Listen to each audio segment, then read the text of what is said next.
Get ready. Start, Madam Deputy Chairman. I would like to confine my remarks to some of the issues that have come before us for some time past. I would like to refer to the tendency of monopoly, the policy of the government, and the distribution of governmental patronage to newspapers. Before I do that, I would like to make one general observation. The Press Commission was constituted some time ago by the government, and it had made various recommendations which were partly accepted and partly not. But today the situation has changed considerably. In their report, every year you find new trends developing in the Indian press and new forces coming into play.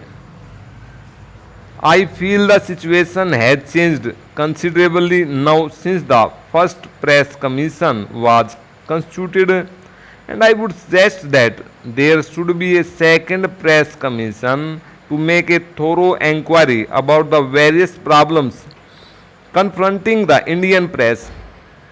Madam, I feel that that is a necessary step to be taken in view of the fact that many of the recommendations made by the Press Commission have become outdated and some of them have not been accepted by the Government of India. Therefore, it is very essential that we should have another Press Commission to inquire about the Indian press. Now, I would deal with some of the points which I referred to earlier, namely the tendencies of monopoly in the Indian press. When one goes through the pages of the report of the registrar of newspapers, one cannot escape the conclusion that tendencies of monopoly have been increasing day by day. I might read out a few sentences so that we might be able to understand the dangerous trend that is prevalent so far as monopoly is concerned.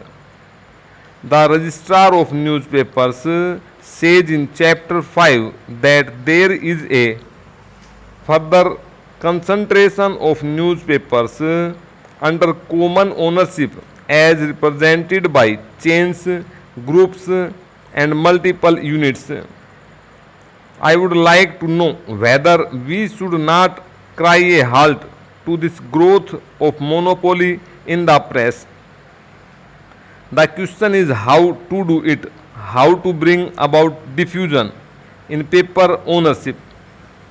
May I suggest that one of the ways to bring about diffusion in the matter of ownership is to put a limit on the ownership of papers by a group or a chain.